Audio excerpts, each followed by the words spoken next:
There's nosy, and then there's HOA Karen Nosy, the kind of person who believes her clipboard gives her more power than the Constitution. I didn't expect my peaceful ranch life to be disturbed by one, but that all changed when she tried to bulldoze a guest cabin I'd built, without realizing who it was for. Let me walk you through how a self-righteous HOA president almost got herself tangled in a state-level political scandal, and how my cabin ended up making headlines across Texas. I've owned 80 acres of land just outside Fredericksburg, Texas, for over 20 years. It's rolling hills, mesquite trees, and open skies. Classic hill country. I raise a few longhorns, tend to some peach trees, and rent out a couple of guest cabins to well-off folks looking to escape the city. Last spring, I got a call from an old college buddy of mine, now the chief of staff for the Texas governor. He asked if I had any private lodging available for a special family guest. Nothing flashy, just quiet, secluded, secure. I said sure, and started building a small custom cedar cabin at the edge of the west pasture. 1 bed, 1 bath, wraparound porch. Beautiful view of the valley. I didn't ask questions. When the check cleared and a construction permit was filed, I figured that was that. Turns out, the special guest was none other than the governor's 24-year-old son, Nate. He needed a place to lay low after some political heat back in Austin. No drama, no press, just peace.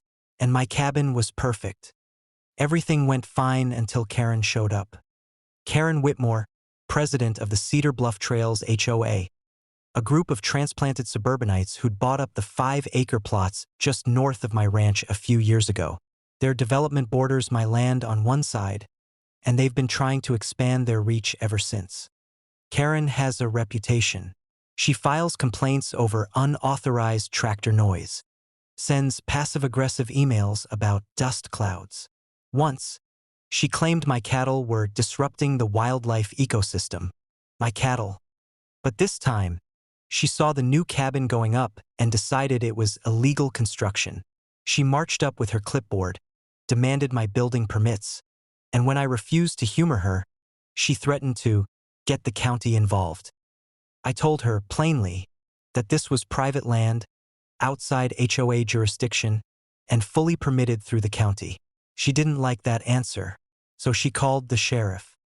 And when that didn't go her way, she called the local zoning board. And when that didn't work, she called in the state inspectors, claiming I was building an unlicensed rental dwelling. What she didn't know was who the cabin was for. The governor's son had already moved in, quietly, no media, under an alias. But her complaint triggered enough red flags that state staff came out personally to investigate. One of them happened to recognize Nate. That's when everything turned sideways for her. The governor's office got wind. I got a phone call within the hour from the governor himself, apologizing and assuring me that this would be handled. The next morning, sheriff's deputies escorted Karen off my property for trespassing and harassment. Turns out she'd snuck onto the land multiple times, taking pictures and even peeking into windows. That, combined with her history of complaints, was enough for a restraining order. Then came the political fallout. Local news picked up the story. HOA president targets private ranch cabin. Occupant was governor's son. It went viral. HOA members, already sick of Karen's behavior, called an emergency meeting and voted her out of office 28-1. Within a week, she had resigned from the board, deleted her social media accounts, and put her house on the market. As for the cabin, still standing. Nate eventually left, calm, polite, and grateful. He said it was the first time in months he felt like a normal person, and he left me a handwritten thank you note and a bottle of rare whiskey I'm still saving for a special occasion. I'm no politician. I'm not fancy. I just wanted to build a little cabin and mind my own business. But when someone like Karen thinks her HOA title outranks common sense and state law, it's only a matter of time before they learn the hard way. Not everyone's going to be bullied into silence. And next time she tries to tear down someone's cabin, she better make damn sure it doesn't belong to the governor's family.